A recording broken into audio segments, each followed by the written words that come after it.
Good morning, everyone, and thanks for coming today to protest against this ridiculous decision that we think the government's going to make to actually indiscriminately kill wild animals. We want to acknowledge that we're on Noongar land.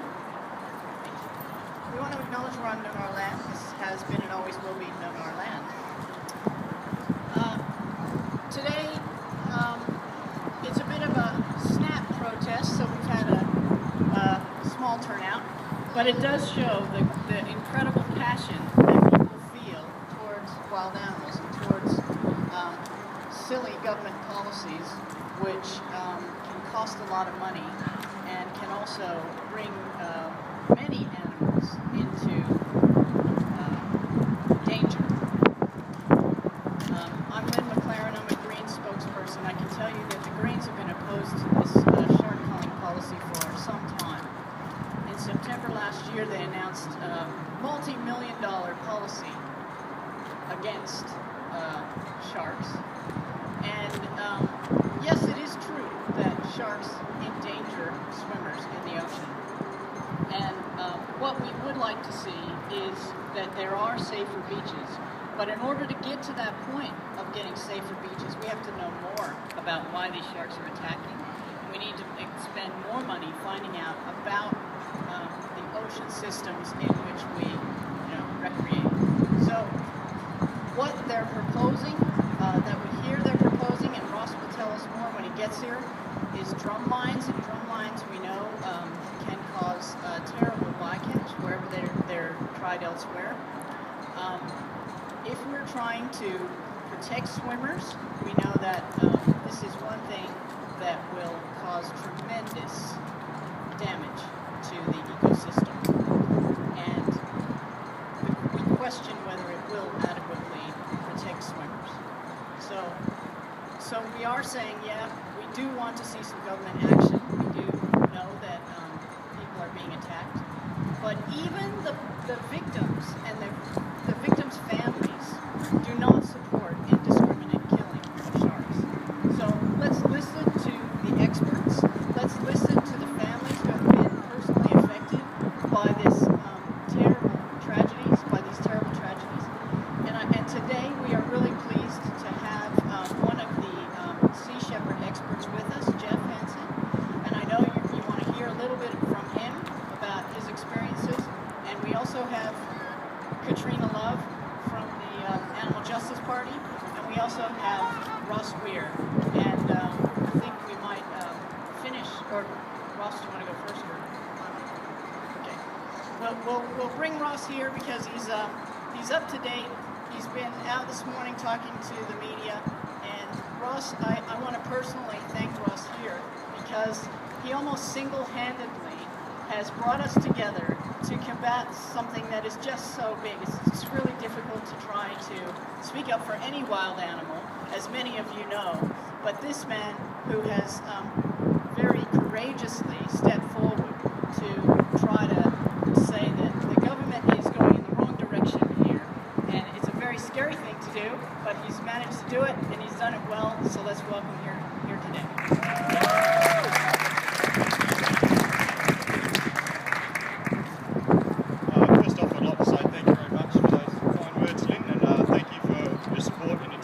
We're very lucky to have Jeff, Katrina and Lynn here speaking out for the sharks and in regard to this situation. We've been working very hard to rally the support of statewide, nationwide and international conservation groups because at the end of the day this policy conflicts with many different conservation laws, in particular the United Nations World Charter for Nature, and we need to keep in mind that these sharks are endangered.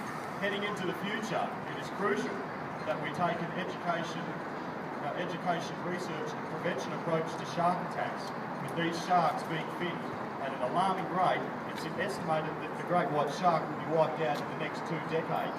Now, if we are to avert that, and we are to maintain healthy oceans, we need to ensure this decade that these sharks are protected. And Mr Barnett and his government have clearly shown a disregard to the world's top 5 great white shark experts' feedback, which we have provided him with. Each one of these renowned experts stating to Mr. Barnett that this will not work, and that education, research and prevention is the approach to take. That is how our motto came to be. What I have sought to do here is bring together many individuals who go to the beach, who surf, who dive, who windsurf, and bring them all together, because the majority of beachgoers, in our experience and from talking to the public, are opposed to this policy and this approach. It's been shown in the past that shark culls have zero benefit or effect on shark attack rates and statistics. And the taking of individual great white sharks, particularly at the large sizes that Mr. Barnett has stated he wants to take, has been proven to be devastating on the population's recovery. These are an endangered species, and what we really need to be doing here is looking to conduct more research, which the Fisheries Department have been doing. We have over 300 tagged sharks in our waters at the moment. That's absolutely astounding work. The problem here is the approach being taken by the state government, and we would like all of your support, and we thank you for attending today. Now, we have Jeff Hanson here from Sea Shepherd Conservation Society. Jeff's been very busy with the Sea Shepherd campaign heading off to the Southern Ocean, but he's taken time out today to spare some time and speak up for the sharks. So, welcome Jeff. Thank you.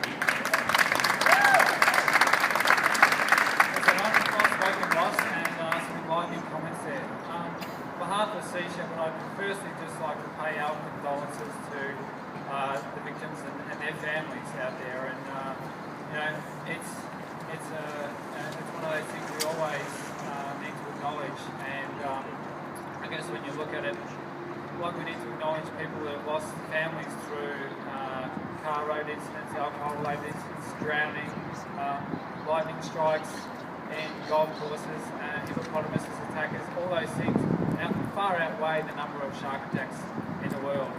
And it's something to definitely keep in mind. But the reality is that we need sharks for our existence. And there's a great analogy by Paul Watson. He talks about we are on a spaceship. This is spaceship Earth.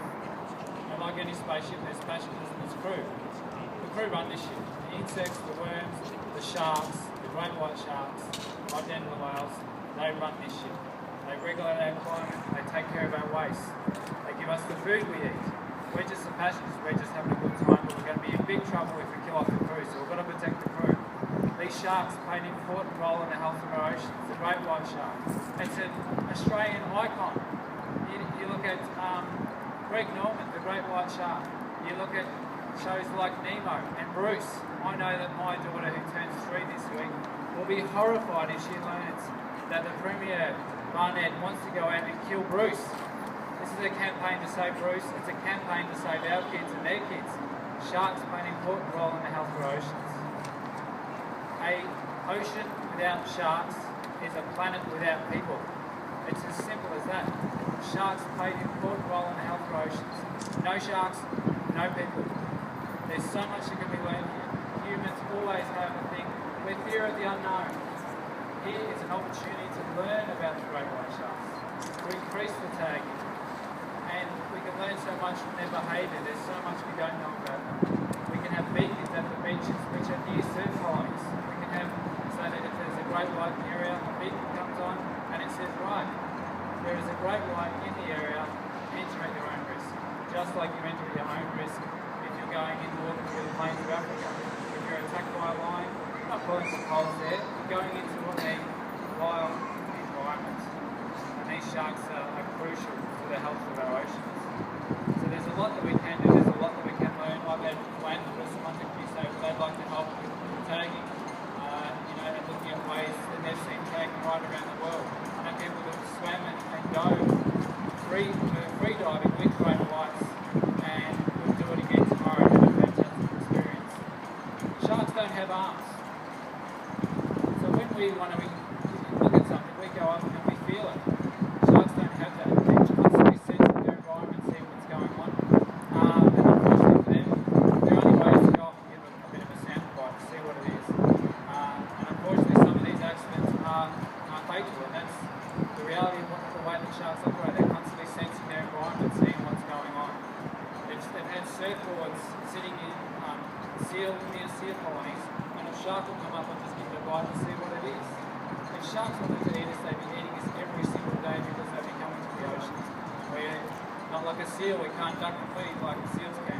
We're a very easy target, but they don't. It just goes to show the testing the sharks are constantly testing and sensing the environment around them.